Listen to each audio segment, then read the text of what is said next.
It with Kyran Bracken and Nick Easter. The rugby podcast that doesn't take itself too seriously. Welcome to Ruck It with me, Kyran Bracken, and my co-host, Nick Easter. Today, we'll be talking all things rugby, focusing on the possibility of the new orange cards, whatever that means.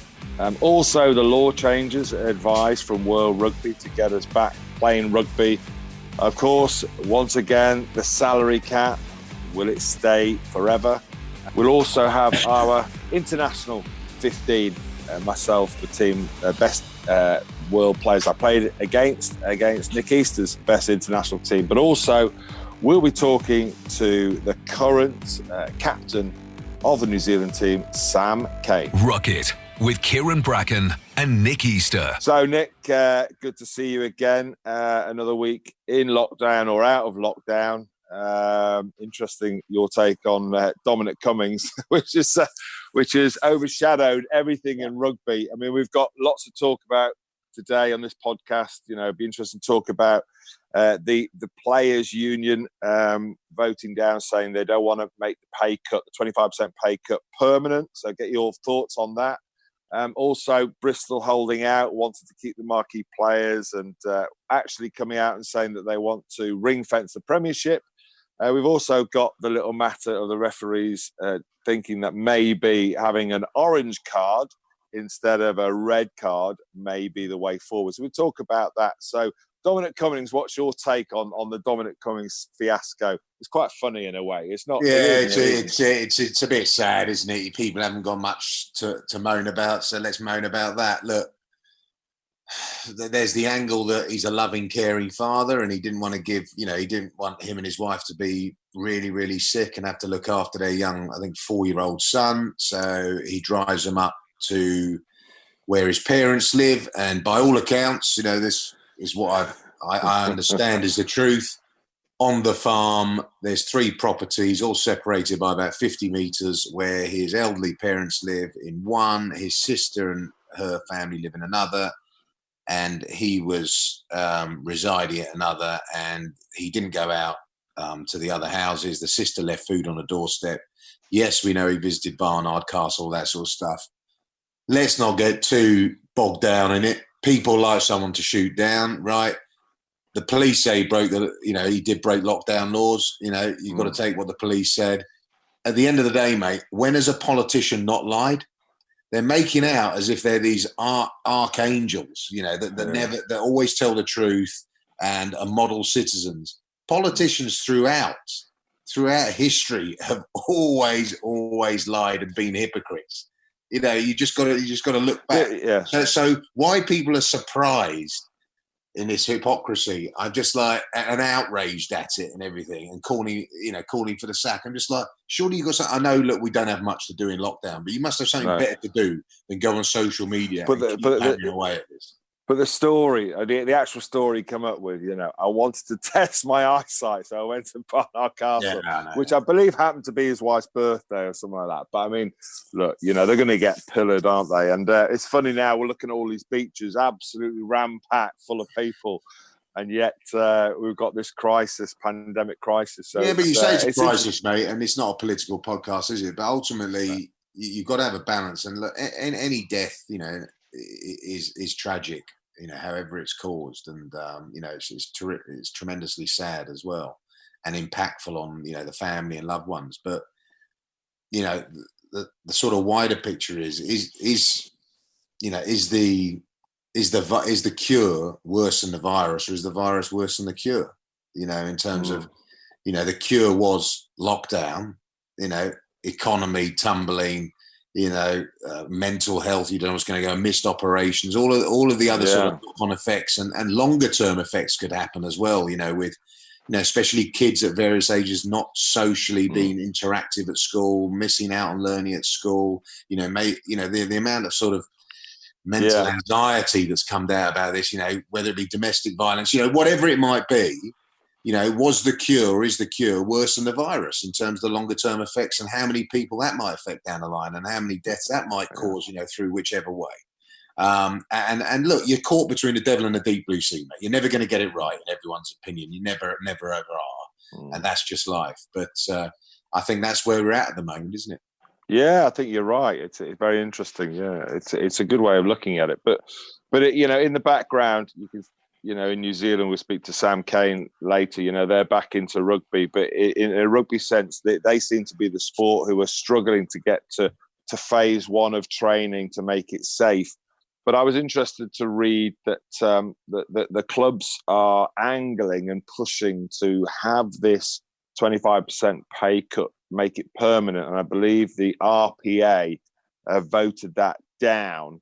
And we know what Ellis Genge just talked about recently. He was very upset to find that the players took this pay cut without real sort of, I suppose, debate. And he's looking to set up his own players association. So I don't know whether it's a case of the RPA sort of holding, making a firm point that, look, we're in charge, and exactly. There's might well be a rival to them, and the issue with the RPA has always been that they're not going to bite the hand that feeds them when it really, really comes to going into bat for the players, is it really? The RFU and Premier Rugby, give them an enormous amount of funding, and if it started getting heated and personal, and there's the threats of strike action, and it could be costly for them. I think the players, sort of speaking to a few players at various clubs, obviously won't mention them.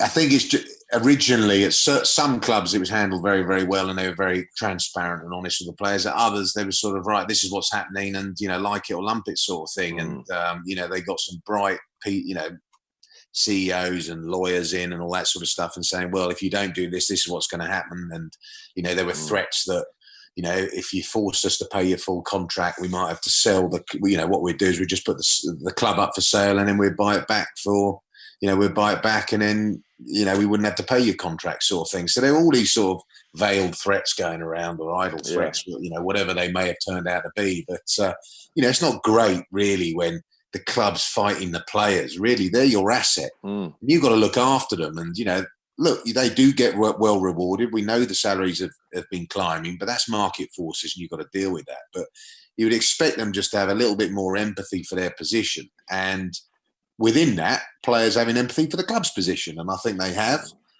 There's no income coming in. They're not providing the service through no fault of their own of playing rugby every single week and representing the club and all that sort of stuff. And they've taken the cut themselves. But it's an interesting one, isn't it? Because people always talk about rugby being a business, and the business model just doesn't work. If you're not making money, you're in the red. You're forever losing money, and salaries have to come down because they're the greatest. They're the greatest expense of a rugby club throughout the season. But then you look at football clubs, and they are constantly running in the red. And rugby went professional on the back of the football model originally. I mean, you were part of Saracens, Nigel Ray. Sir John Hall up at Newcastle, and you need these sugar daddies and benefactors. And I'm not saying that's the right business model at all. I think it's a little bit whimsical, and you've got an individual that can just pull out at any time. And the other thing is in rugby is you've seen the cost of clubs very, very recently in recent history, haven't you? From your West Hartlepool, Oral, who I played for, they've gone into administration twice. Richmond, it's just down the road from me. They've gone into administration, and you've actually seen it hurt rugby clubs and how damaging it can be. So, at some stage, they've got to come to an agreement on how financially sustainable and how they're going to manage the future of rugby in this country, club rugby. Yeah, I mean, I think the biggest problem that the players have in a way is really the going forward with the lack of crowds. I mean, here's the real dilemma, I think, for the clubs at the moment with the furlough scheme, with them actually coming back phase one and phase two. The main problem, I believe, is they won't have, I think it's about 20,000 a week to test. So they don't really have the money easily to test everyone and make it safe. But also, I think, though, not having crowds, which is the backbone of these clubs, not having crowds is is effectively you've now got the wage bill when it comes back, and you haven't got the crowds other than just the TV money. I believe the TV money that they're getting to keep the TV money and not having to hand it back, which is one nice thing that they've got. But I think from a player's perspective, I just remember being in a room with all of those Saracens players, and we were asked to take a pay cut. And you get one stance, you get one player who'll just be like, well, I'm on a shitload of money, it's all right, 25% is all right. But you get other players who, I suppose, are thinking, well, I've left South Africa, I've left New Zealand, I've left my home, I've come over here. No, I'm not taking a pay cut.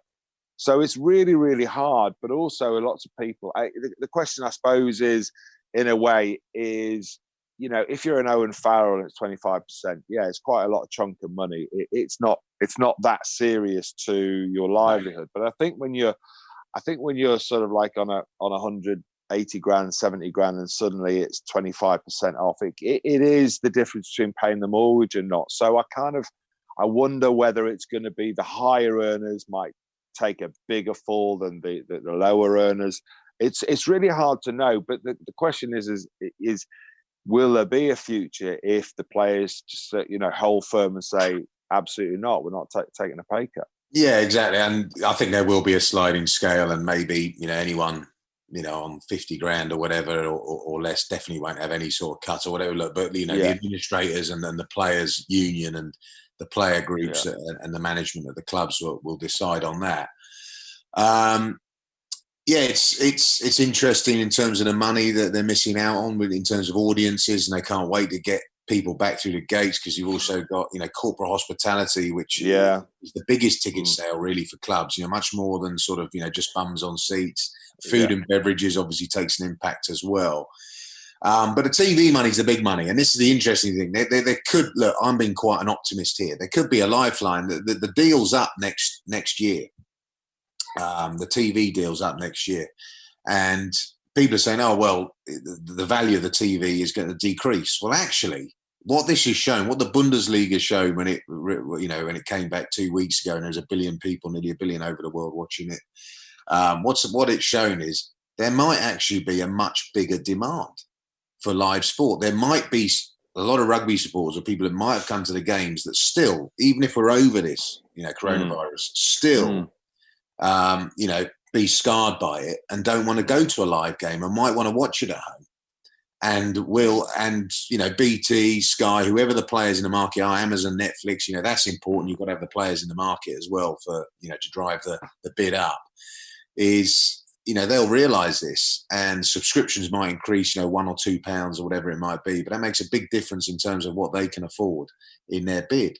And there might be a chance that actually this has boosted the potential TV rights, which would go a long way to helping Premiership rugby and club rugby around the world if you still can't get the crowds to max capacity or close to max capacity as before. Yeah, I mean, I think it's a pivotal moment, now with the club certainly. But I don't know whether you read about Francis Barron, the former chief executive of the RFU, came up with an idea, and I don't know what you think. And I thought, well, hang on a sec, it's not a bad idea if you want to raise a lot of money. He wanted to have another World Cup in 2021 with all the major nations have a sort of mini World Cup, whatever you call it, a mid-World Cup. Yeah. And he thought, and actually thought maybe it would bring in about 300 to 400 million, which actually would probably save quite a lot of the unions. And I think, obviously, to do that, they'd have to get release from all the clubs. And in effect, the clubs would end up getting paid off and make a lot of money from it. So it's innovative ways, isn't it? But I'm not sure.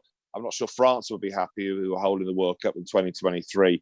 I'm not sure they'd be happy of diluting their product in 2023. No. But anyway, it's innovative ways actually to earn money in this game. And I think everyone's just got to be open to sort of, change and doing things differently. They have got to be open to change, mate. And just going back to what you're talking about in terms of the players is, unlike in football where there is another place to go, if your club's not paying you your contract, you're a free agent, you can go. And, they'll think nothing about knifing another club or another chairman in the back or whatever it might be to get their player.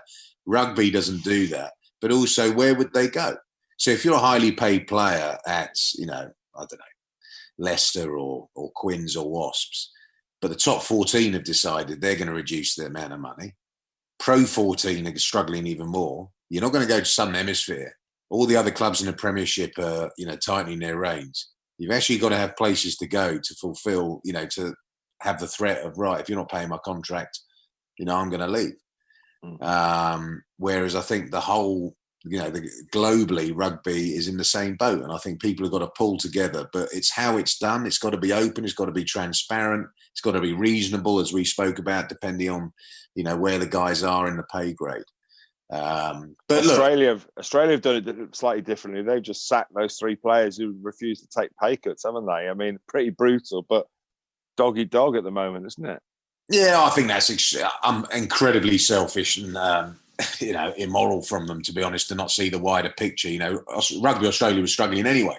Yeah, last thing, and I think they were on the brink of a new TV deal, which was a big one, and suddenly they went into lockdown, and that they missed out on that, so they were even more financial strife. And they haven't made a good name for themselves, those 3 players, that's for sure. And no, they're taking a stand, but you've got to understand, the reasons behind everything, really. And they just haven't. They've just looked, internally at themselves and their own situation and just gone. And I think, 1 or 2 of the senior guys there have taken 1 or 2 of the youngsters as well. But look, as you say, you've got to be open to the idea. Rugby, you mentioned it before. What is it? Championship and Premier League football are looking to come back, but they've got the money to spend on testing, for example. 3 or 4 times a week. I don't know how much it's going to cost. £100 a test. You can do the maths yourself, but a lot of money. Whereas Premiership rugby, I'm not sure if they've paid for any tests. I think they're waiting to see what happens in New Zealand. They're waiting with the rugby there. They're waiting to see what happens with the contact situation in football, and going to troubleshoot on the back of the experiences of other people who are sort of innovating. And it's probably, given the situation, the only option for them. Yeah, and it's interesting now though that we're hoping that, I mean, if any sport can come back, I think rugby will be one of the last ones to make it safe. But it's interesting to hear the World Rugby talk about, what they think clubs need to do. And I suppose they've left it to the unions to use their own discretion. But it sounds like there's going to be no resetting of the scrums. It's just going to be free kick. And it'd be interesting to get your take on whether teams would just collapse the first scrum and just, give away the first free kick anyway. We know how, teams like to sort of bend the rules a little bit. If you're playing against a really big pack, you might as well just drop the first scrum and let them have a free kick. But also they're talking about making the tackle below the waist, so there's no face-to-face tackling, so there's less risk of transmission. And the other one was this is in professional rugby. Yeah, in professional rugby. And then the other one is that they're still looking at the transmission rate, whether they can sort of reduce. I think it's the idea is to get it under 15 minutes of face-to-face contact.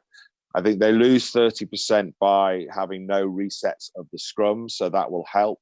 I think the tackling, making it below the waist, will mean that there won't be upright tackles and contact there and double tackles. And then the other one is potentially on the ruck and the maul, limiting the numbers. But, I think that if they can get the transmission or contact time under 15 minutes, then it's safe, or much safer. So those are things they're talking about bringing in, which they probably will do. It'd be interesting whether the resetting scrums might stay for a while, which a lot of people think. But the other one is the tackling. I quite like the idea of low tackling, because in a way it might well free up attacking teams to get an offloading game going, and then the defenses will line differently. Look, every team, when there's a rule change, will work out a strategy that best suits them. So it'd be interesting if this is a moment where we might see rugby slightly differently. Yeah, and they're guessing, mate. They're guessing. This 15 minutes of no contact time, they don't know, mate. This is so new to the world. It's a complete guesswork. And I don't know whether it's just, people in a room making out, right, we've got to be seen to be doing something. Mate, one scrum, right, let's see. Let's just say you have 8 scrums in the game, right? Yeah. You're going to have more than that. You have 8 scrums in the game. You're not allowed to reset. That's 8 scrums in the game. That's enough anyway, if there is transmission to transmit, whether you reset them or not. the amount of times you come into contact with people in the rucks, you're going to be head-to-head. In the mauls, you're going to be head-to-head despite there being limited numbers. You know, when you're in a kick chase, you're going past people and you're jostling for position.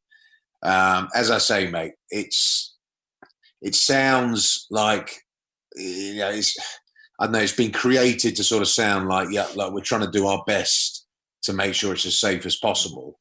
So you don't get any, you know, any sort of people accusing them of just refusing to change. But you've just got to be careful on too much change, because otherwise it just won't be the game. You know, it won't be rugby. You just call it something else then, because we've spoken before, you know, forget that there is a virus out there. We've spoken before about the actual need to empower the scrum. Now, we all agree that the scrum is taking too long. The resets, there's far too many resets. But let's also remember that if you looked at a game, and there's been plenty shown on TV, actually, in the last sort of 10 years, the scrums are in a far worse place now in terms of resets, charging in, resets, charging in. So the safety of the scrum is miles better. The contest of the scrum is better. We do need to speed it up. And in my opinion, with regards to scrum, and this has got nothing to do with the virus, because there's more qualified people to talk about that. And as I say, I think they are guessing, because they really, really don't know. And what and how can they? But just in regards to the game, why not have a stop clock? These guys are meant to be the fittest they've ever been, right? They're spread over the field, right? After 30 phases of play, there's a knock on. The referee, as soon as he calls scrum, you've got 30 seconds to get your setup right. Because I know from coaching forwards that what you do spend a lot of time on is making sure you get your setup right. And a lot of teams now, their rest period, you know, they do it as a tactic. You know, I've used it as a tactic, told our teams to do it, is scrums. You slow down at scrum time. That's when you get your breath. Yeah. All those front fivers and everything, that's when you get your breath. You check your studs, all that sort of stuff, right? Is you've got 30 seconds to set up.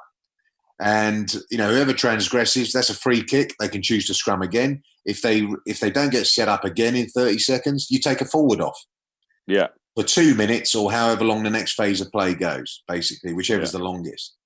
And, yeah, I know this has got nothing to do with the virus and the contact and all that sort of stuff, but I know it's an issue in the game, because what you don't want to do, Brax, is devalue the scrum. Because if you devalue the scrum, we've spoken about this before at length, you get more and more hybrid players. You'll virtually have 110 kilogram props who are able to run around, make loads of tackles, and actually you get that stalemate when the game is in phase. Yeah. And you don't get your valued big lump props, big lump second rows, who, when it comes to the maul and the scrum, are worth their weight in gold and highly valuable. But yes, they can get exposed in the other parts of the game. So you bring it back to, you know, the essence of the game of rugby, really, for all shapes and sizes, and it suits everyone. And there's different facets where there's strengths and weaknesses. And but I'm with you. Going back to the virus thing, mate, as I say, you know, obviously it's guesswork. You know, everyone knows that. But I'm not sure if you've got 10 scrums in a game, right? No resets, but you've had 10 scrums. I know. You've had 10 scrums, 10 opportunities to pass it on. So I don't know. Somehow the science. I don't know whether you know Simon Kemp. I think he's part of this as well. But there's phase 1 and phase 2. But what they want to do is get the contact below 15 minutes in a game. But as you say, once you're grappling and man hugging someone, I mean, it's. So you're not allowed to celebrate as well. They're saying we're going to, you know, huddles and celebrations are going to be reduced as well. So. Do we really do that anyway? Are they going to listen? Are they going to listen, mate? You score a try in the last minute to win a game. Yeah. Or a drop goal. You're not going to be like, oh, I'm not going to touch him. I'm not going to be my teammate.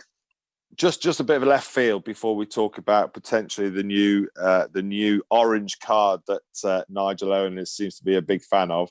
Is I just saw on Twitter last night. I was going to mention it to you, but Andre Esterhuizen, who you coach, he's shown a bit of love on Twitter for you.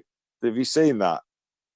You yeah. He's a good lad. He's a good lad. Of course, he's a good lad. He's properly saying, "Oh, he's a great guy," and off the pitch, he's amazing, and he's an awesome coach, and I learned so much from him, and he's amazing. I mean, have you literally paid him to say those words? Mate, I don't think I've spoken to him since I left South Africa, mate. You know, that's just the impression I leave. That's just the vibe I give, pal. But, what, the P45? I'll tell you what, he is. The P45. Mate, I'll tell you what, though, he is. That's a great signing for Quins. He's, that centre partnership with Joe Marchant, and they got Tapawai and Laziki in there. And I know we're going a little bit off script, but he's going to bring a lot to the Premiership. Good signing, then. Good signing. Yeah, he got that in early, did he? I mean, I presume he signed before the lockdown and the wage cuts. So let's just talk. I mean, I don't know. Look, this thing about the orange card, for those who don't know, is the potential referees Nigel Owens in favour of potentially using this orange card, which seems to me a bit of a cop out in a way, because I think at the moment, I think the yellow card and the red card has been used wisely and effectively over the last year. The yellow card is obviously, it does have an effect on the game. A player goes off, but the red card has a real big effect on a game. A matter between winning and losing. We've seen it in World Cups. We've seen it in Six Nations. How important it is. Well, but you've seen it with France in the last World Cup, and when they lost to Scotland in the Six Nations. Yeah. So in a way, I don't know whether this need for an orange card is really necessary. I think the nice thing, they're finding their way about this red card, and to introduce now an orange card, which is where the offence seems slightly less dangerous potentially, but then on the letter of law it's a sending off, and therefore perhaps there was maybe a lack of intent, and they're sort of like coming up with strategies that maybe there might be, knowing that a red card is effectively going to make the team with more numbers on the pitch win. They don't want to affect it so much, and therefore we'll have this sort of, you've got red, yellow and orange. Well, you've got red, green and orange now. It's like a traffic light. So it's going to be really weird going, is that orange? Is it a yellow? Is it a red? What do you think? Well, I'm colourblind, so I'd struggle with that. I wouldn't know what card I was given if I was still playing. So as you say, it's sort of to give them 15 minutes, isn't it? So the TMO gets 15 minutes to study the incident. Yeah. And if it's a red card, then the player stays off. If it's not, then you lose the player 15 minutes. And you sort of think, well, hold on a second. If it's not, why is he being punished for 5 minutes longer? Yeah. Or are you saying that this is actually an in-between punishment? But it's not an in-between punishment, because they're saying actually it could be a red card. And the other thing I'll say is, doesn't matter how much of an expert that TMO is, whether he's played the game at the highest level beforehand, he's knows the laws, like the back of his hand, is you're still debating red cards the week after a game, and whether it was or wasn't. We come on this podcast, for example, on a Monday or a Tuesday, and we're still talking about infringements, and we've studied it, and you've heard expert opinion elsewhere in the media, or pundits, your mates, you've been on the phone, and you're still not sure whether it was a red card or a yellow card or whatever the case may be. So how are they going to decide? And it's going to be a clearer decision, and within 15 minutes of a high intensity test match, European game, club game, whatever it might be. And I know they're away in the truck and all that sort of stuff, but still they're under pressure to come up with the decision. I don't know, mate. It's again, I come back to it. Some committees like to be seen to be doing things, to make out that they're actually performing their role, whereas sometimes, I'm not saying maybe in this case, but sometimes it's best to leave well alone, and things are actually in the right place. We just seem to, in rugby, always think that the grass is greener. Whereas, you look at other sports, how often do they change the rules? How often do they bring in new cards or whatever it might be, across the world? Nowhere near as much as in rugby. Nowhere near. And certainly not debated as much as in rugby. Yeah, I think they're just finding their way with the red card with the offences, and I think it's working quite well. The brand new Rugby podcast. Ruck It with Kyran Bracken and Nick Easter. On Friday, myself and Kyran will be joined by new All Blacks captain Sam Cane. Here's a quick teaser on what to expect. Leadership's one of those things that you're not born with it, but you sort of just learn and evolve along the way. And I've got no doubt that being exposed and having roughly 8 years, four with each, has helped mould my leadership. And I'd like to think I'm a leader who's pretty inclusive. I like to hear other people's thoughts and ideas before, and I sort of use that to help form my own to some extent as well. Ruck It, Kyran Bracken, Nick Easter, the brand new rugby podcast. So with Sam Cane on, it's a great opportunity to talk about the best players that we ever played against international team, and what we'll do is we'll get my team against your team. Our careers nearly overlap, so there may be one or two. Actually, no, I don't think there's many in here who you will have played against. So I'm going to give you my 15. So one of the best fullbacks I ever played with was Kristen Cullen. I mean, what a player he was. He could just create something out of nothing. Not quite like Jason Robinson, but he had some wheels, man. I mean, he had some serious wheels. The other one, I suppose, never really, apart from the World Cup semi-final against New Zealand, where he ran through the whole team. Jonah Loma, I played against him a few times. I bounced off him a few times. So he was on my wing. He was just phenomenal. I mean, an icon. I mean, the first of its kind. Made his name in the '95 World Cup. So he's on my wing. The other winger, you'd be surprised. The other player I always struggled to play against, who I thought was amazing, he came from rugby league, was Twigamala. Came from Wigan, played for Newcastle. I mean, what a player he was. I mean, he was just phenomenal. My centres I really struggle with. I don't know what you think. I mean, Philip Seller. I've got Philip Seller and Tim Horan in there. Philip Seller, it was, so nimble, so quick. Tim Horan, a real thinker, really intelligent player. But then I remembered I played against Brian O'Driscoll a few times, who was a bit of a wizard. So I'm just going to go nostalgia. I'm going to go Philip Seller and Tim Horan in the centres. I've got Dan Carter at fly half, and the best number 9 who I ever played against, Joos van der Westhuizen. Rest in peace. That guy was something else on the pitch. He was amazing. Now, my pack, I think you'll appreciate it, who I've picked in the back row. I've got Zinzan Brook at number 8. I got Richie McCaw at 7. Zinzan at 8, Richie McCaw at 7, Francois Pinard at 6. So that's one hell of a big back row, isn't it? Maybe not that much balance, but it's got balance there. Got balance there. My second rows, I don't know whether you will remember, he was probably a kid when you watched him play, but John Eales, remember that? Oh yeah, no, I remember John. Yeah. He used to take the piss. Nobody. Yeah, nobody's perfect, and he's perfect. But he used to kick goals. The hilarious thing. Watch the second row in his ankle boots, just go and kick a goal. It's just phenomenal. I mean, that's never going to happen again, but that was great. Victor Matfield, the other second row. No, that's a poor second row combo, mate. They're both line-out options. Are they? You got no bruisers, mate. You got no bruisers in there. Mate, no. I was going to think. You just got a couple of pencils pushing in the scrum. Maybe I could have had Abdel Benazi in there, but that would be a bit more balanced. But no.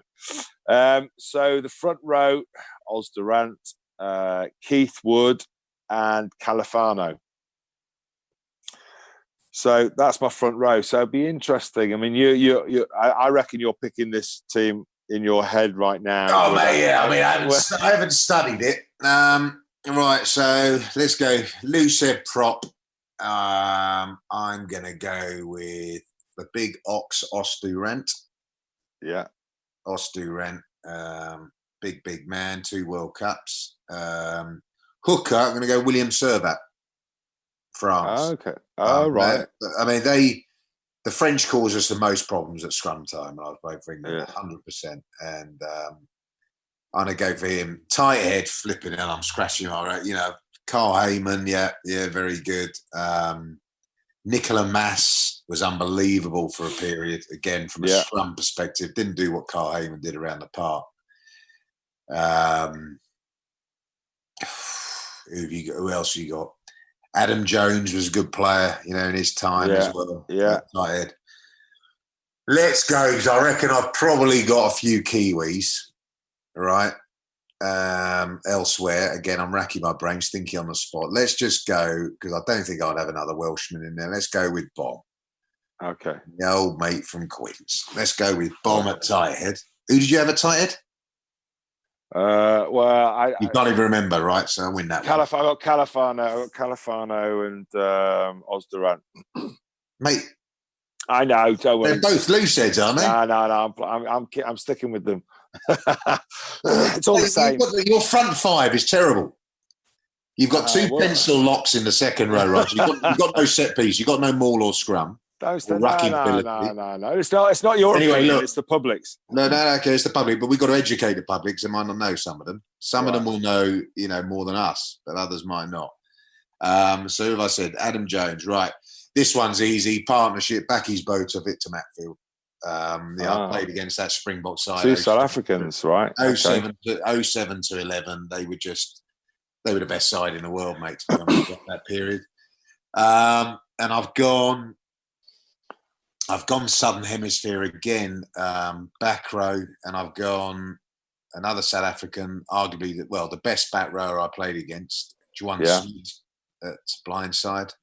Who? Richie McCaw, Kieran Reid. So what's the other one? I didn't get the first. Was it South Africa? Juan Smith. All right. Blindside. World-class player, mate. World-class player. Unbelievable player. Who's your nine? Who's your nine going to be? Richie McCaw and I got my Kieran Reid. Right. Centres. I know my centres. Centres are Nonu and O'Driscoll. So I won't spend too long on that. Great balance again. You've got no balance in your centres, mate. You've got no balance on your wings. Nostalgia. Mate, you've got no balance on your wings. They're just too big trucking up. Where's your gas and your guile and your footwork? Who needs? I lie. I'm actually going to select him. I am going to pick another Welshman. I'm going to select Shane Williams on one. Oh, right. Okay. Dan Carter at 10. So that's a gimme. Dan Carter at 10. 9. Flipping hell. He gave problems at 9. French 9s are always... Le Petit Generals were always, was it Para, Yashvili? Oh, no, God, 9? You kidding? Fourie Depré. Oh, yeah. Yeah. Again, part of that South African side. Yeah, he was sharp. Mate, he was sharp. You look at World Cup final, you look at second Test Lions, he's the man of the match. Yeah. He's the man of the match. I know he probably wasn't officially the man of the match, but his game decision-making execution was second to none, whether it be quick tap, pass, box kick, whether he had a little run and brought the forwards onto him. Wonderful player. No, that's an easy decision. Fourie Depré and Dan Carter, blow yours out of the water, mate.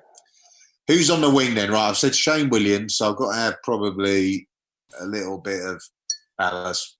The Kiwi wings are bloody good, weren't they? Sivivatu. Never played against Thaufau. Right. Never played against him on the international scene. But Sivivatu on one wing and fullback. Come on. Think of so New Zealanders. I can't remember who's fullback. You see, Muliaina, I think most of the time when I was playing, maybe. He had a number of games, didn't he, for him? Percy Montgomery, and then I think they sort of had a few fillers. South Africa, Australia. I'm going to Australia. I wanted to get Gitto in there, in my centres, but I couldn't. I had to pick Nonu. Couldn't have Gitto and O'Driscoll. I wanted to just pick Nonu and O'Driscoll. Yeah, I think that's why. Go forward, a bit of physicality in there. Halfpenny was fullback for Wales. Liam Williams. Scotland, no, definitely not Scotland. I don't know. Who haven't I picked? What country haven't I picked? Italy. What was their fullback like? I have no idea. Hold on. Who was the Aussie fullback when I was playing? Not Folau. I did play against Folau. Well, there you go. Folau. Let's go with Folau then. Yeah, I think that's a good selection. Curly Beale. Curly Beale. Oh, right. Curly Beale. I'm just going to talk mine up a little bit here. There's a good blend in terms of nationalities. I managed to get an Irishman, a Welshman, a Frenchman, and an Australian, supplemented by plenty of Kiwis and Saffers, who were the dominant sides when I played, and usually are. My balance in the centre and balance on the wing, second row, and the fact I've actually got a tight head and not two loose heads means my team blows yours out of the water every single time they play against each other. You might win a few more line-outs, but you're not going to go anywhere with them. Well, I think what you'll find is, though, that some of these players were at the time World Players of the Year. Tim Horan, I think it was in 99, or was it 90? Which World Cup did he got Player of the Tournament? Jus van der Vestes and scoring machine. Dan Carter. I think my back row is pretty powerful. I think I've got a nice blend of power and pace. I think Jonah Lomu. You've got Jonah Lomu, man. I'll give you that. You've got Jonah, big Jonah. Yeah.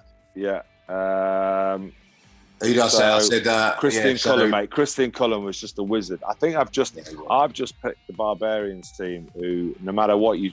To be fair, mate, Christian Cullen, when he came on the scene, 96, was it 96? Just something else with me. Something else. Yeah, amazing. I'd be interested to see who wins, even with two loose head props. Ruck It with Kyran Bracken and Nick Easter. Thanks for joining us on Ruck It with myself, Kyran Bracken and Nick Easter. Don't forget to join us on Friday with an interview with All Blacks captain Sam Cane.